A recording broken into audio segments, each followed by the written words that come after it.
हमारे चैनल को सब्सक्राइब करें और बेल आइकन दबाएं। कितना वक्त हो गया, हम सोसाइटी वाले किधर घूमने को ही नहीं गए हैं। हाँ, 1 साल होने वाला है। Hi aunty, hi uncle. Hi. अरे लीजिए आंटी जी, मिठाई खाइए। अरे वाह, मिठाई किस खुशी में? मैं बहुत दिन से वीजा का ट्राई कर रहा था ना, लग गया। अरे अरे वाह, फिर ये हुई ना बात। मैं डबल मिठाई खाऊंगा। बिल्कुल। अरे रघु, तुम कहाँ जा रहे हो? लो, मुंह मीठा करो। Thank you. इतनी तेज आवाज, लगता है किसी गाड़ी का टायर फटा है। नहीं नहीं, ये जरूर गोली की आवाज है। और गोली बिल्डिंग में ही चली है। गोली हाँ। बिल्डिंग में?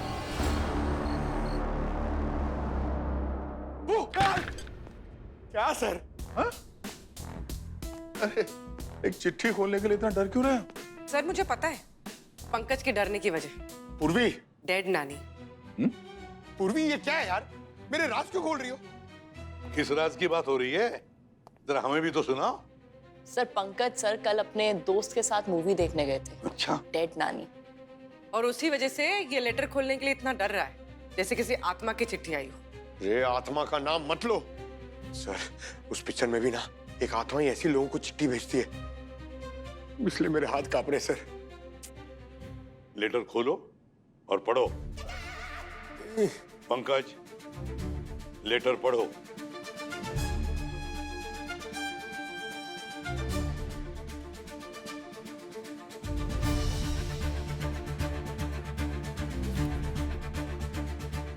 पढ़ो।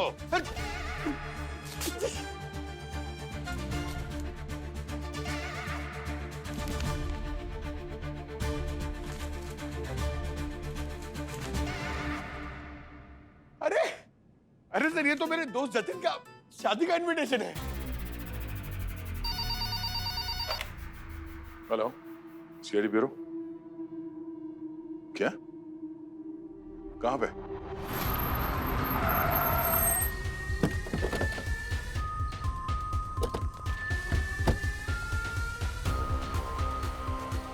कर्नल शर्मा, जी मैं ही हूँ। मैंने आपको कॉल किया था। आपको पूरा यकीन है जो आवाज आपने सुनी थी वो गोली की ही थी? मेरी पूरी उम्र गन और शॉट्स के बीच में निकल गई है। गोली की आवाज मैं नींद में भी पहचान लूंगा। आप कह रहे थे वो आवाज बिल्डिंग के अंदर से ही आई। 100%। कर्नल शर्मा, आपके बिल्डिंग में जितने लोग हैं सारे यहाँ पे मौजूद है? कोई बाहर तो नहीं गया? गोली चलने के बाद मैंने और हेमंत ने वॉचमैन के साथ मिलकर सारे फ्लैट चेक किए थे। एक फ्लैट का दरवाजा नहीं खुला, फ्लैट नंबर 403। किसका फ्लैट है वो? विक्रांत का। मुझे तो लगता है उसने खुद किसी को गोली मारी है अपने ही फ्लैट में।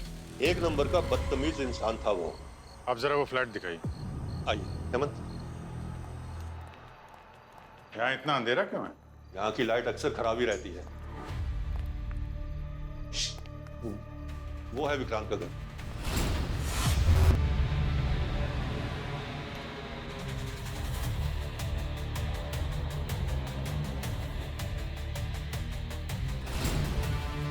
सर, खून। पेंट लग रहा है पंकज। सर, इसने पेंट भी ऐसे किया है जैसे खून लगे। विक्रांत जी के अजीब ही शौक थे सर। आपको कैसे पता? मैं सेम फ्लोर पर ही रहता हूँ। कोई दरवाजा खोल नहीं रहा है, कुनी अभी भी अंदर हो सकता है। आप लोग जरा पीछे चलिए, तोड़ दो दरवाजा।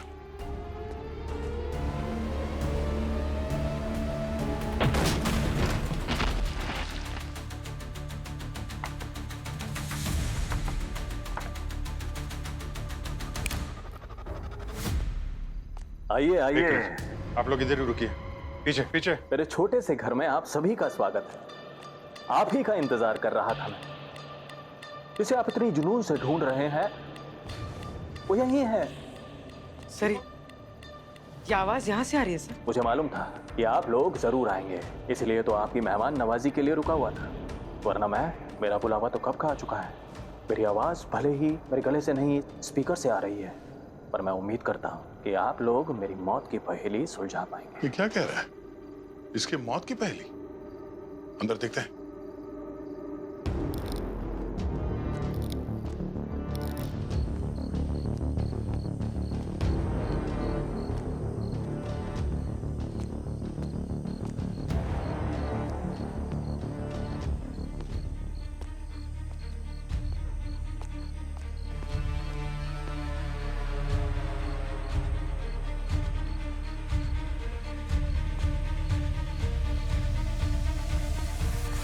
ये तो मर चुका है? हाँ।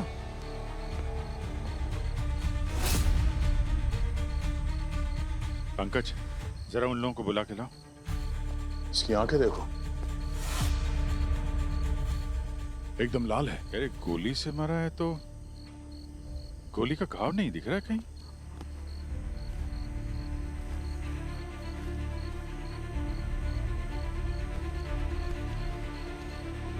गोली तो छोड़ो, पूरे शरीर में कोई घाव या चोट का कोई निशान नहीं है। सिर्फ हाथ में ये पट्टी बंधी हुई है, वो भी 2-3 हफ्ते पुराना लग रहा है।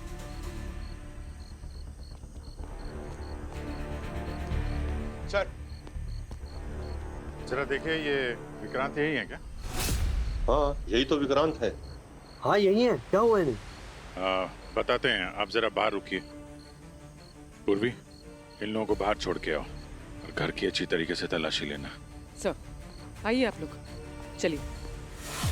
समझ में नहीं आ रहा कि मौत कैसे हुई। नीचे तो लोगों ने गोली की आवाज सुनी थी, गोली का घाव नहीं है, कोई फोर्स एंट्री भी तो नहीं है। हम ही लोग तो दरवाजा तोड़ के अंदर आए थे और खूनी ने हमारे लिए वहां पे मैसेज भी छोड़ा है। कुछ तो बड़ा चक्कर है यहाँ पे। अभिजीत,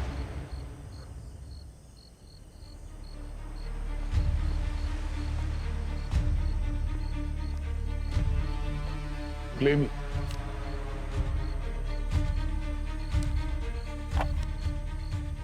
गोली ढूंढने में वक्त बर्बाद मत करो, क्योंकि उस गोली की आवाज स्पीकर से आई थी और स्पीकर का वॉल्यूम फुल था। मैंने गोली वाला नकली सुराग सिर्फ इसलिए इस्तेमाल किया ताकि तुम लोग यहां आ जाओ। अब आ ही गए हो तो देखते हैं कि तुम्हारी तहकीकात में कितना जोर है और मेरे खूनी तक कितनी देर में पहुंच जाओगे। कहीं ऐसा ना हो कि वो बच जाए और मुझे मेरी मौत का इंसाफ ना मिले।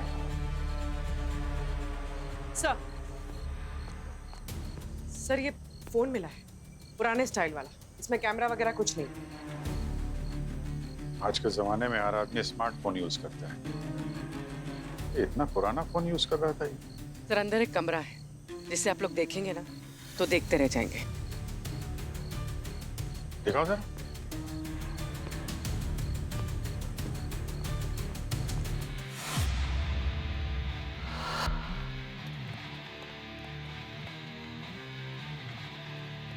सर ये देखिए,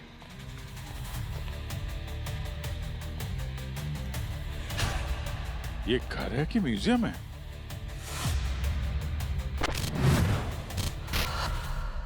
तो 2 मिनट में चक्कर आ रहा है। वो आदमी यहाँ पे रहता कैसे होगा? घर में इतने सारे हथियार, ये गन्स, ये तलवार, कुकरी और ये फांसी के फंदे जैसा रस्सी लटकाया फैन पे। चल क्या रहा है इसके दिमाग में? कोई घर में इतना सारा ये हथियार कोई क्यों रखेगा? अरे यार, यहाँ देखो, यहाँ तो जहर की भरमार है। सांप का जहर, बिच्छू का जहर और कुछ तो बड़े खतरनाक केमिकल से बनाया हुआ है। घर पे बैठ के जहर बनाता था क्या? इंटरनेशनल इन्वेस्टिगेशन, टेररिज्म, एक्सप्लोसिव्स बनाने के नुस्खे, RDX एक्सप्लोसिव मैनुअल। ये बिल्डिंग वाले भी कुछ खास पसंद करते हैं इसे। जरूर किसी बड़े गिरोह से जुड़ा हुआ है, ये बड़ा अपराधी है ये। इसके बारे में पूछते हैं बिल्डिंग वालों से, उनकी नापसंदगी की वजह क्या है।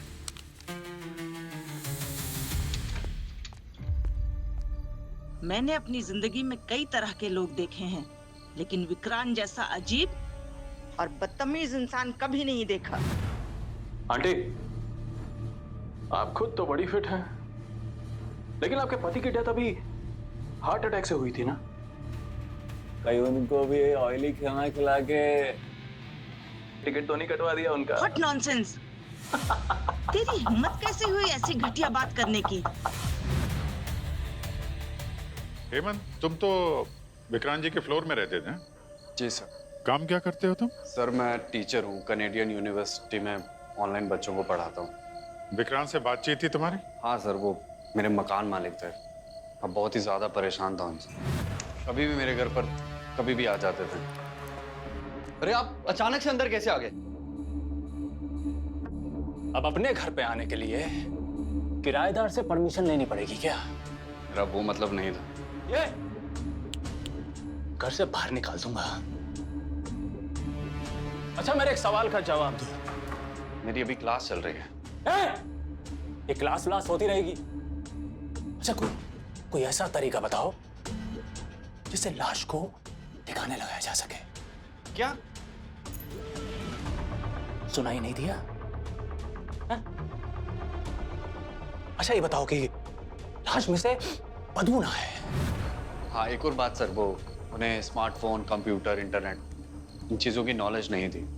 पर एक दिन मैंने उन्हें बता दिया, इंटरनेट के जरिए आप कंप्यूटर पे कुछ भी सर्च कर सकते हैं। बस उसके बाद वो हमेशा कभी भी मेरे घर आ जाते थे। विक्रांत का बर्ताव लोगों के साथ इतना बुरा था कि उसकी बातों से किसी का भी खून खोल जाता था। मेरे पिताजी की मृत्यु के टाइम उसने ऐसी हरकत की कि मैं उसे जिंदगी भर नहीं भूल सकता।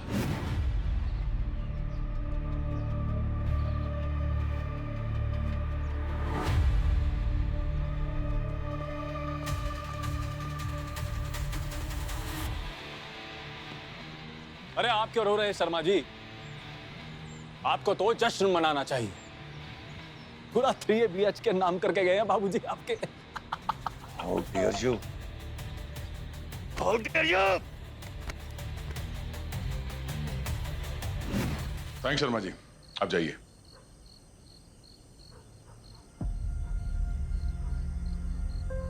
तुम कहाँ थे जब विक्रांत का खून हुआ? ड्यूटी पे ही था साहब। ड्यूटी पे थे? जी। कहाँ थे ड्यूटी पे? एक बाहर का आदमी आता है, खून करके चला जाता है, तो तुम्हें पता नहीं चलता है? और CCTV कैमरा नहीं चल रहा है यहाँ पे, क्यों? पिछले 15 दिन से खराब है साहब। अब मैं अकेला आदमी किधर किधर देखूं? अकेला चौकीदार हूं साहब। और तो और बिल्डिंग वाले दूध सब्जी के लिए भी भेज देते हैं। किसी पे शक है तुम्हें? कौन मार सकता है विक्रांत को? ये तो पता नहीं है साहब। ये जो सोसाइटी वाले लोग हैं, उनसे तो काफी नोकझोंक होती रहती थी उसकी। इनमें से किसी ने मार दिया हो तो? नहीं साहब, ऐसा तो नहीं लगता है। लेकिन 1 महीने पहले की बात है साहब। एक रात विक्रांत साहब ऑटो में आए, थोड़ी पी रखी थी। उनका हाथ टूटा हुआ था। मैं उनकी मदद करने के लिए आगे बढ़ा तो सर आपका हाथ कैसे टूट गया? एजेंट मैक मेरी किसी दिन जान ले लेगा। Agent Mac? इस नाम के बारे में किसी को बोला ना तो तेरी जान ले लूंगा। ठीक है, वेट करो बाहर। ठीक है सर। Agent Mac? है कौन ये एजेंट मैक?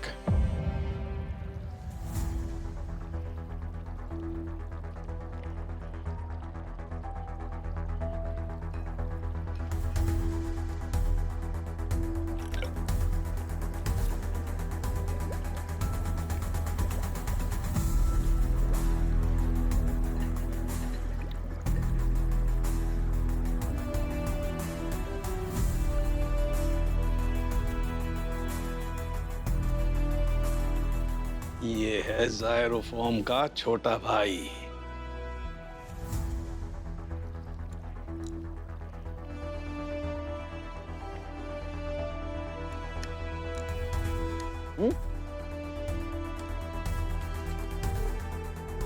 देखा क्या कहा था कार की मैंने?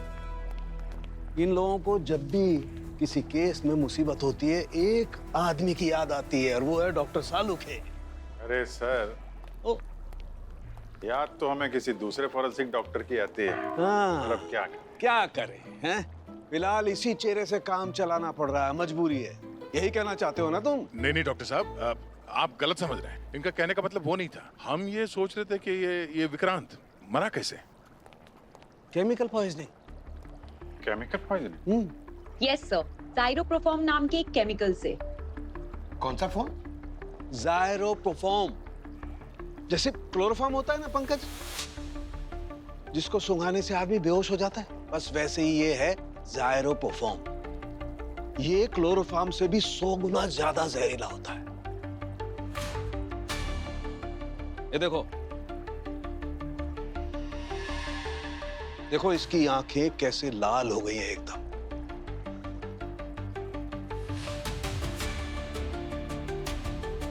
ये इसी केमिकल का असर है। इसकी आंखों की ब्लड वेसल्स एकदम फट गई, खून आंखों में आ गया और इसीलिए लाल हो गई। यार ये केमिकल ज़ाइरोप्रोफॉर्म अगर इतना खतरनाक है तो आसानी से मिलता भी नहीं होगा। हाँ, नहीं मिलता बॉस। मतलब सर बहुत कम ऐसे लोग होंगे जो इसे खरीदते और बेचते होंगे, फिर तो इसकी लिस्ट बनाना आसान है। अवनी? जी सर, मैं पता करके आती हूँ। डॉक्टर साहब ये जहर विक्रांत को दिया कैसे गया? मेरा मतलब जैसे फिल्मों में दिखाते हैं रुमाल में क्लोरोफॉर्म डाल के सुंघाते हैं और बेहोश करते हैं, वैसे या किसी और तरीके से? ठीक बिल्कुल वैसे ही दिया गया था दया सर। और ये रहा वो रुमाल जिसपे ज़ाइरोप्रोफॉर्म लगा हुआ था। रुमाल पर AM लिखा हुआ है। सर इस AM का क्या मतलब हो सकता है? मैं बताऊं सर, ये खून ना सुबह में हुआ था इसलिए AM लिखा है, अगर रात में हुआ होता तो PM लिखा होता, है ना सर? AM का मतलब है एजेंट मैक। एजेंट मैक ये नाम विक्रांत की बिल्डिंग के चौकीदार ने हमें बताया था। Agent Mac.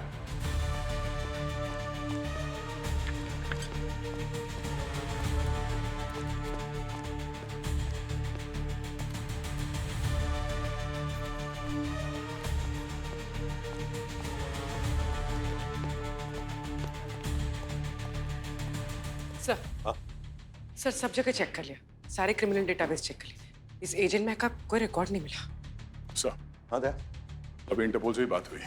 उनका कहना है कि एजेंट मैक के बारे में कोई जानकारी नहीं होनी। अच्छा ये विक्रांत, उसका कुछ रिकॉर्ड नहीं है सर। सर मिल गया।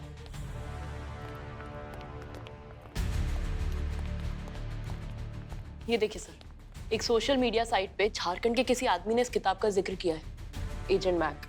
एजेंट मैक किताब है? कैसी किताब है ये? सर ये एक ऐसे अंडरवर्ल्ड मुजरिम के बारे में है जिसने अपने खुद के किए हुए अपराध इस किताब में लिखे हैं। राइटर कौन है? राइटर का नाम मेंशन नहीं है सर, सिर्फ अज्ञात लिख रहे हैं। अज्ञात, एनोनिमस। प्राइवेट नंबर से मैसेज? पंकज, ईमेल देख, email. Sir sir sir Vikrant ने मुझे एक वॉइस मैसेज भेजा है, कह रहा है ईमेल चेक करो। अच्छा भाई चेक करो ना।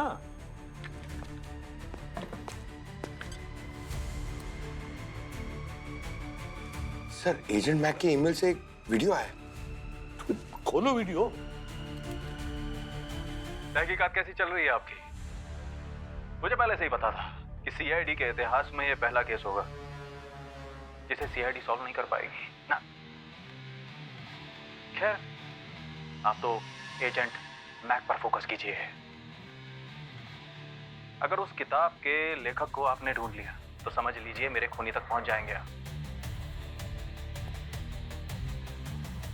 वैसे मुझे लगता नहीं है कि आप कर पाएंगे, पर वो कहते हैं ना, कोशिश करने वालों की कभी हार नहीं होती। IP एड्रेस चेक करो। सर ये तो कोई VPN सर्वर से आया है। VPN?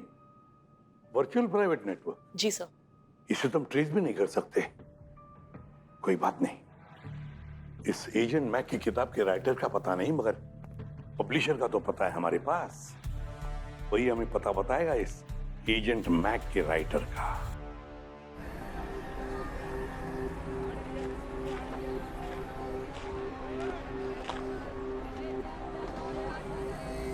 शू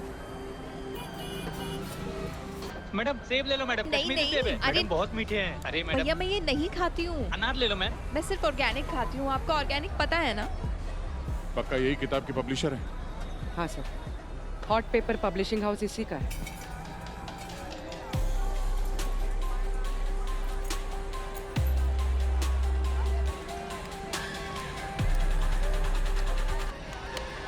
ओ नो, आज भी खाली। ये एजेंट मैक तो मुझे मरवा के ही रहेगा।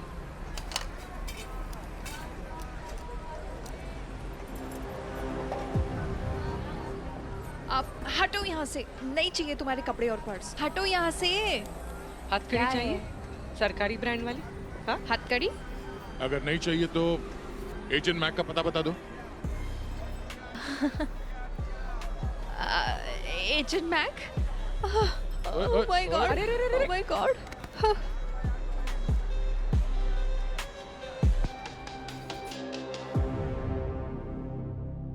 जगाओ इसको।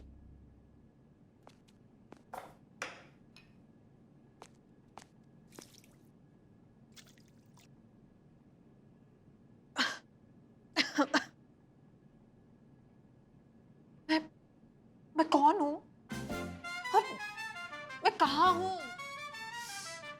गॉड, यहाँ पे इतनी गर्मी क्यों हो रही है? एसी ऑन नहीं है क्या?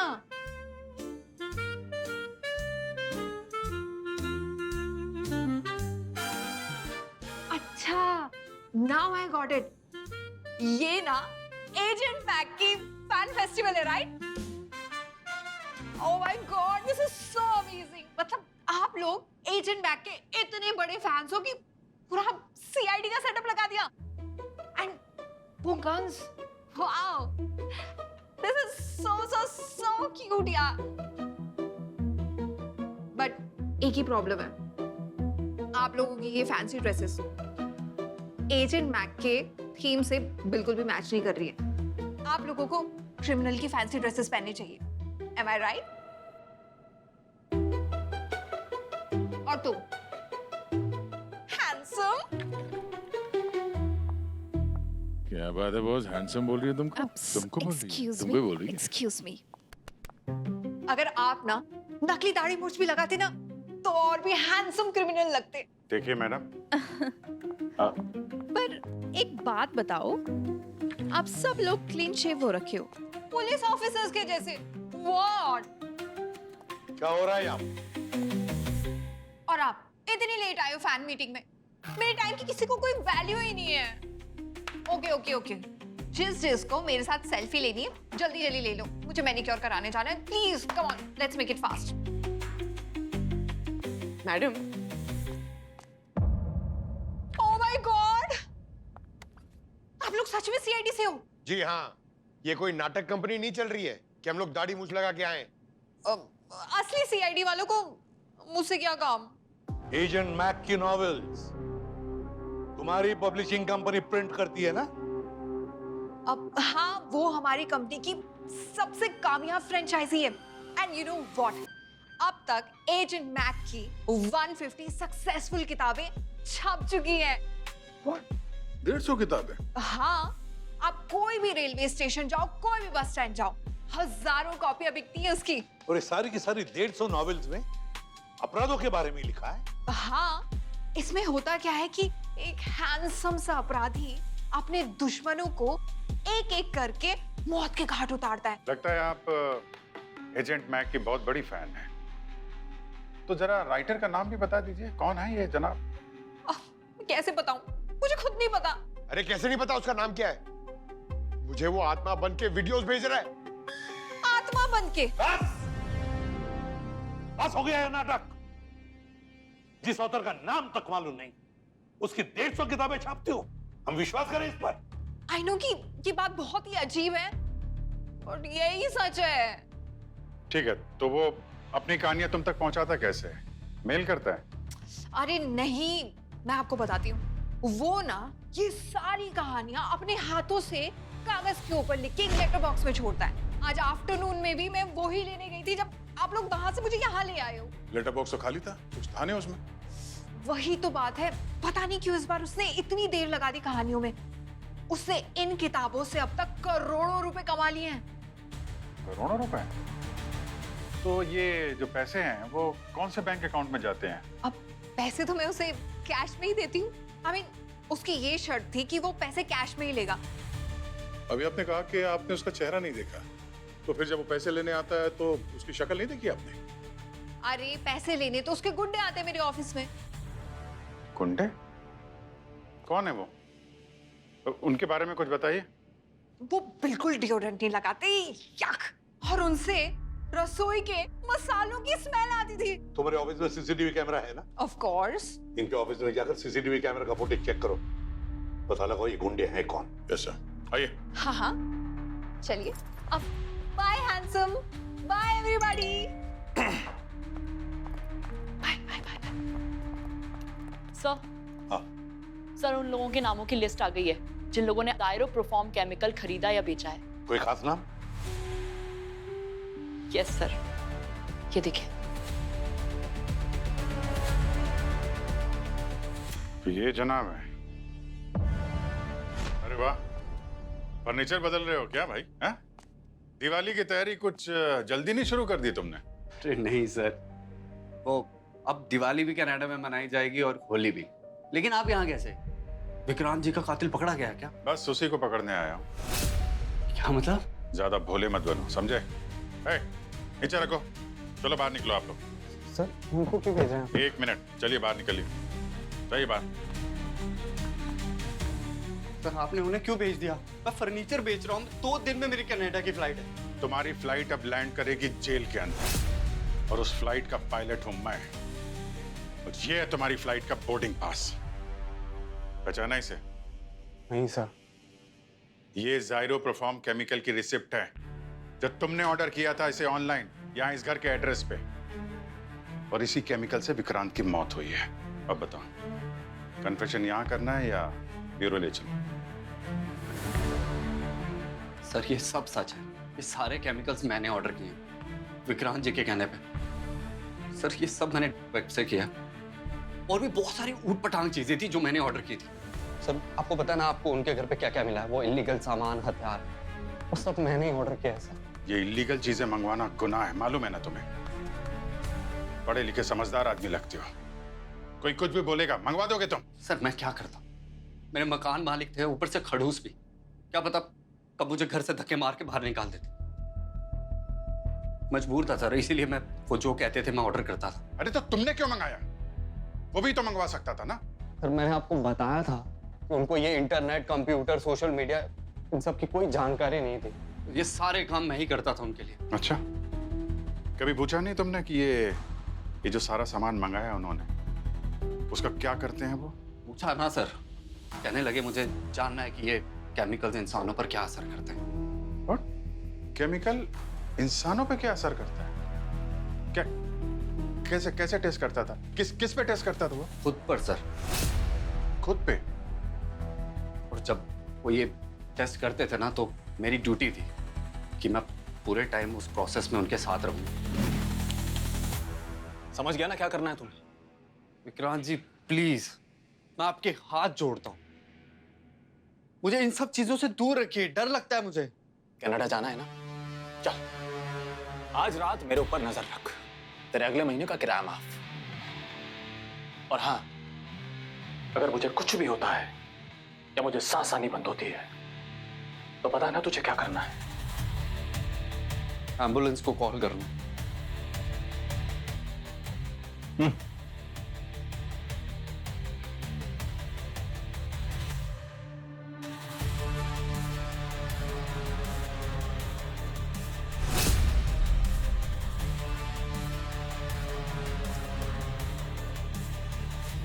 ठीक है, अभी के लिए मान लेता हूं कि तुम बेकसूर हो, लेकिन जब तक गुनहगार पकड़ा नहीं जाता यहां से कहीं बाहर जाना मत। सर प्लीज सर, ऐसे मत करो सर, 2 दिन में कनाडा की फ्लाइट है मेरी।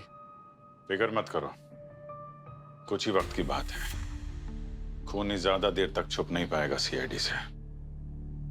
Please come. आइए। गॉड।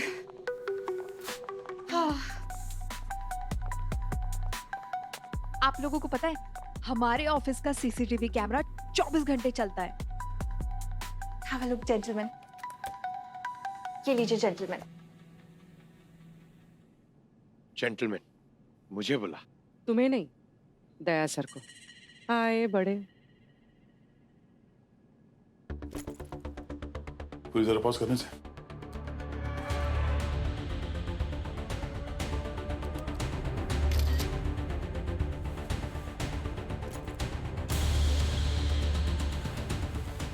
मैम जरा वो रजिस्टर लिखे आना जिसमें वो पैसों के ट्रांजैक्शन लिखे हुए हैं एजेंट मैक के साथ। मैं अभी लेके आती हूँ। प्लीज देखो।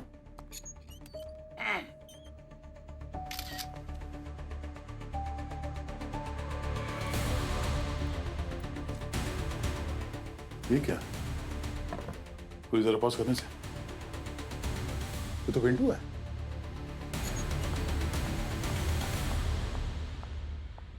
ये लीजिए, इसमें है वो सारे कैश रिकॉर्ड्स जो मैंने एजेंट मैक के लिए दिए थे उन गुंडों को। Thank you. Thank you ma'am, आप जा सकती हैं, जरूरत पड़ी तो बुला लेंगे। बाय। Thank you sir. पूर्वी सर।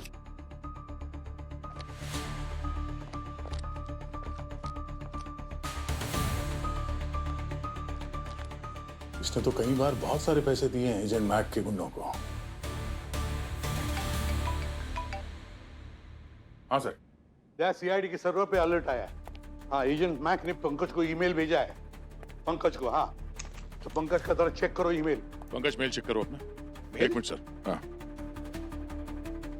अरे सर, ये एजेंट मैक को देख लो, नहा धो के पीछे पड़ गया है, मेल पे मेल करे जा रहा है। मेल ओपन करो जल्दी। तुम सीआईडी वाला से बहुत नाराज हूं मैं। स्क्रीन शेयर करो एसीपी सर के साथ। इतना मामूली सा केस सॉल्व नहीं कर पाए तुम लोग। वो कहते हैं ना, नाम बड़े और दर्शन छोटे। वही हाल है तुम लोगों का। कैसे लड़ोगे आतंकवादियों से? कैसे करोगे देश की रक्षा? पता, मुझे लगता है कि तुम लोगों को रिटायरमेंट ले लेना चाहिए। अरे तुमसे अच्छा तो मेरा एजेंट मैक है।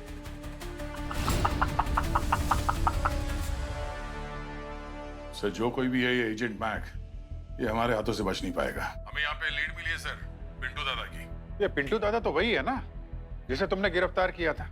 वो तो कह रहा था कि सजा काट के सुधर गया है। और सर मैं जानता हूँ ये पिंटू दादा कहाँ मिलेगा।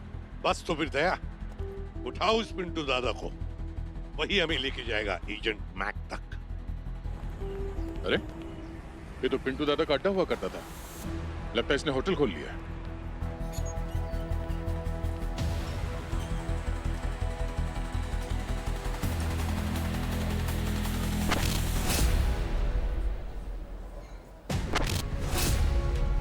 ये दोनों वेटर वही है ना, सीसीटीवी वाले गुंडे जो एजेंट मैक का पैसा लेने आए थे नीना से।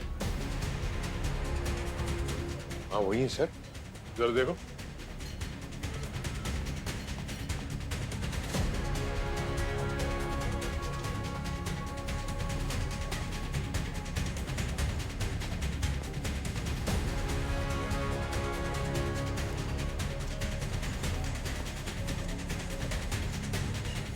तो तुम लोग एजेंट मैक का पैसा लेने जाते थे ना वहाँ नीना के ऑफिस से? हम तो बस पिंटू दादा के कहने पर पैसा लेने जाते थे। अच्छा, ये वेटर के काम के साथ साथ ये वसूली का काम भी शुरू कर दिया तुम लोगों ने? वो हमें उन पैसों में से 10% हिस्सा देते थे। ओह। नीना,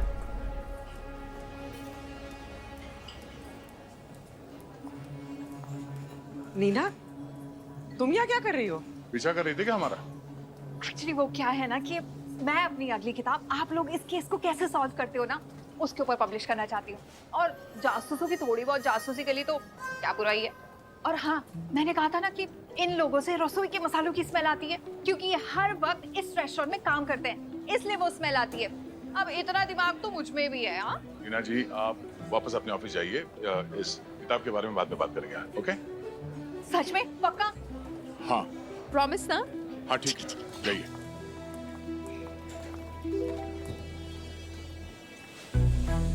ये पिंटू दादा कहाँ है? बुलाओ उसे। साहब वो तो रोज सुबह 7 बजे तक आ जाते थे, पर आज पता नहीं क्यों नहीं आए।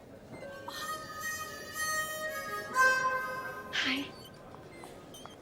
अरे नीना जी, आप फिर आ गई? आप इनसे पूछिए ना कि एजेंट मैक अपनी अगली कहानी कब देगा। मेरा बहुत ही नुकसान हो रहा है, प्लीज।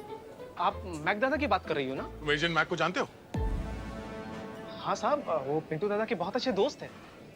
वो नीना जी, आप प्लीज जाइए अपने ऑफिस में, हम जो भी है बाद में बात कर लेंगे, है ना? पक्का प्रॉमिस? हाँ, अब जाइए। ठीक है, बाय। पंकज, काम पे ध्यान दो। सर। ये एजेंट मैक दिखता कैसे है? कोई फोटो है तुम्हारे पास मोबाइल पे? साहब हमने उन्हें कभी देखा नहीं। तो तुम्हें कैसे पता कि वो पिंटू दादा का बहुत अच्छा दोस्त है?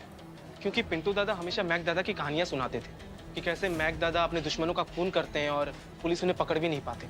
और पिंटू दादा ने मैक दादा को अपनी कहानी सुनाई थी सीआईडी की, कि कैसे दया सर ने और पंकज सर ने उन्हें पकड़ा था, और पंकज सर तो उन दोनों के फेवरेट भी हैं। ओह, तभी ये सारे मैसेजेस तुमको आ रहे हैं।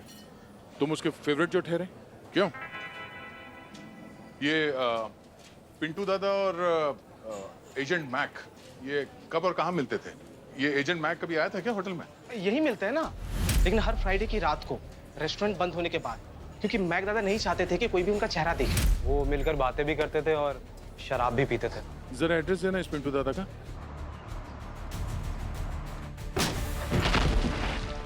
पिंटू दादा उठो। ओए पिंटू, तू मर चुका। क्या? इसकी आंखें देखो, लाल है, ठीक वैसे जैसे विक्रांत की थी। सर लगता है इस पे भी वही केमिकल का इस्तेमाल किया गया है, जाइरोप्रोफॉर्म। एग्जैक्टली। एक काम करो, ये सारी चीजें फॉरेंसिक भेजने का इंतजाम करो। तो बॉडी चेक करो उसकी। सर। वेल, लॉक्ड है। नो, खुल गया। देखते हैं इसके फोन में एजेंट मैक या मैक दादा का कोई नंबर स्टोर है क्या।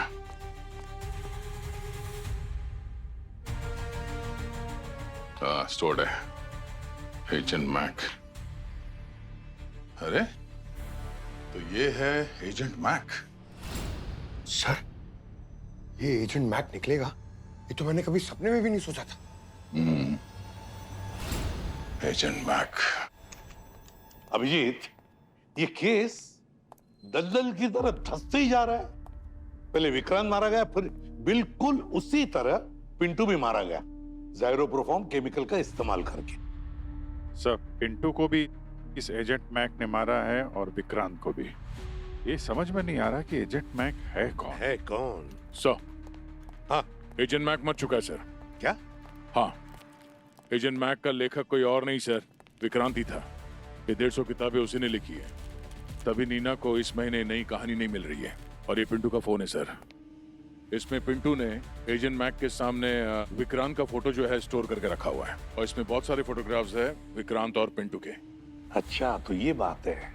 हमें जो विक्रांत के घर में से ड्रग्स, केमिकल, जो हथियार मिले, वो उसने अपने कहानियों पर रिसर्च करने के लिए इकट्ठे किए थे। और जो वॉचमैन से वो कह रहा था कि एजेंट मैक उसकी जान ले लेगा। एजेंट मैक मेरी किसी दिन जान ले लेगा। उसका शायद ये मतलब था कि ये काम का बड़ा बोझ है उसके सिर पे। ओवरवर्क लोगों की तरह शिकायत कर रहा होगा सर। तुम ओवरवर्क तो? नहीं सर, नहीं नहीं नहीं। अब सब कुछ आईने की तरह साफ हो रहा है। इस विक्रांत ने पिंटू के साथ इसलिए दोस्ती की ताकि पिंटू से अंडरवर्ल्ड की कहानियां सुनाए और उन असली कहानियों को एजेंट मैक अपनी किताबों में इस्तेमाल कर सके। करेक्ट। लेकिन एक बात अभी भी समझ में नहीं आ रही है, ये विक्रांत और पिंटू को मारा किसने? सर, मोटिव का पता चल जाए तो शायद खूनी तक पहुंचा जा सकता है। मुझे तो वो नीना लगती है सर, बहुत टेढ़ी है वो। नहीं पंकज, इस नीना को लाखों करोड़ों की कमाई हो रही थी एजेंट मैक की किताबों से सर। अगर इन दोनों की मौत से किसी को बहुत ज्यादा नुकसान हुआ तो उसी को हुआ है। मतलब खूनी जो कोई भी है हमारे आसपास घूम रहा है, इसे हम देख के भी नहीं देख पा रहे हैं। अरे बाप रे, एक और ईमेल उस एजेंट मैक की आत्मा का। आप सबको आपकी नाकामी मुबारक हो। मुझे तो पहले से ही पता था कि सीआईडी से ये केस सॉल्व नहीं होगा। तो देखो, वही हुआ। अब तक तो पिंटू भी मर चुका होगा और आप उसे बचाने में नाकाम रहे होंगे। खैर, कोई बात नहीं। इस केस के सारे पत्ते मैं खोल देता हूँ। वो क्या है ना, बोर हो चुका था ये आपराधिक कहानियां लिखते लिखते। बहुत पैसा कमाया था,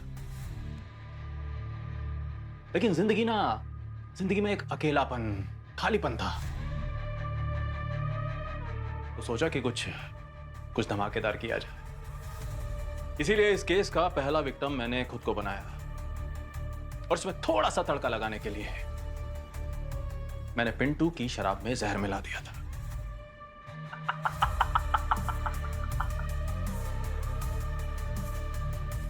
अलविदा। सर, ये तो खून का केस है ही नहीं, ये तो आत्महत्या का केस है। नहीं पंकज, इस वीडियो में गड़बड़ है, गड़बड़ है इस वीडियो में। याद है सालुंखे ने साफ साफ कहा था कि विक्रांत को जहर वाला रुमाल सूंघा कर मारा है, सूंघा कर।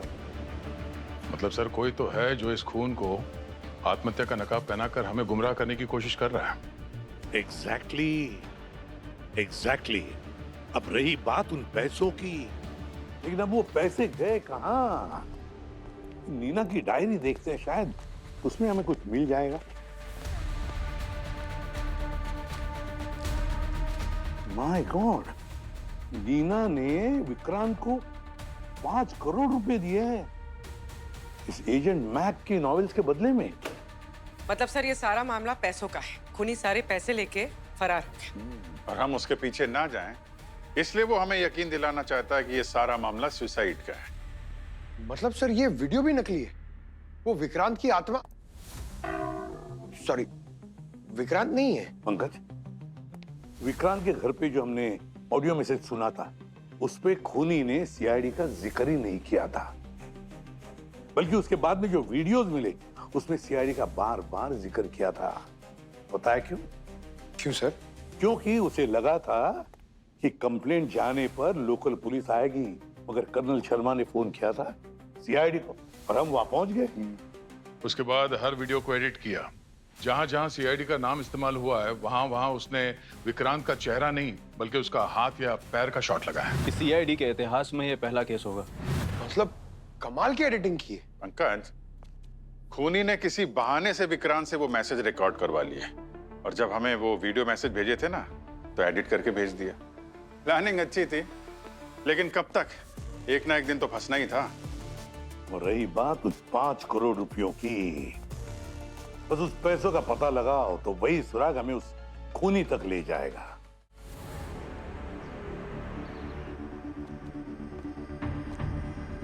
अच्छी तरीके से तलाशी लो इस पूरे घर की। वो पैसे विक्रांत ने यहीं कहीं छुपा के रखे होंगे।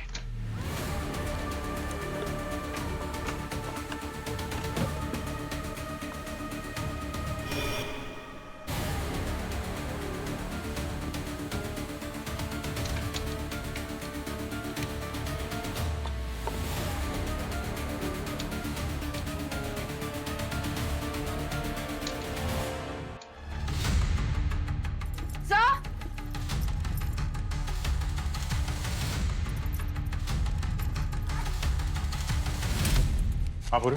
ये देखिए सर। अरे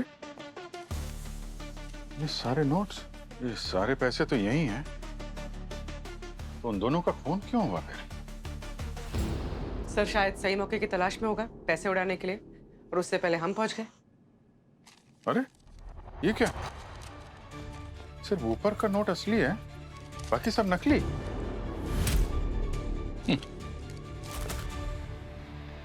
लोमड़ी का दिमाग लेके पैदा हुआ ये मुजरिम।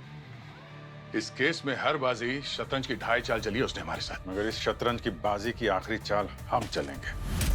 लेकिन सर ये कैसे पता चलेगा कि इसमें नकली नोट भर के असली नोट लेके गया कौन? एक ही तो है जिसे पैसों की कुछ ज्यादा जरूरत है, और जिसके पास देश से बाहर जाने का वीजा भी है।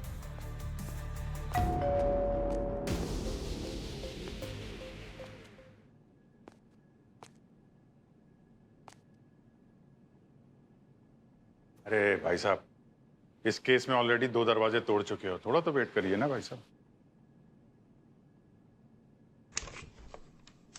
अरे सर, आप लोग यहाँ फिर से? खूनी मिल गया क्या? क्या है यार, बहुत बोर करते हो भाई। सेम एक्सप्रेशन वही है तुम्हारा, गरीब मजबूर वाला। और हमेशा की तरह वही घिसा पिटा डायलॉग, खूनी पकड़ा गया क्या, तुम लोग यहाँ कैसे हैं? अरे सामान वामान पैक है, कनाडा जाने की तैयारी चल रही थी। ओह हाँ वो। अब नहीं रोकूंगा।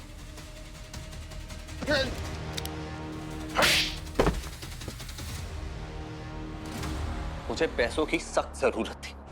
पैसों की जरूरत बहुत लोगों को होती है, पर सब लोग तुम्हारी तरह गलत राह पे नहीं निकल पड़ते। खून किए हैं तुमने, खून। वो विक्रांत ने मेरा पूरा दिमाग खराब कर दिया था। जब देखो दारू पीकर कभी भी मेरे घर पर आ जाता था। वो क्या करता मैं? सच में मेरी साइकोलॉजी पूरी खराब हो गई थी। फिर एक दिन उसने मुझे एजेंट मैक वाला राज बता दिया। Mac agent.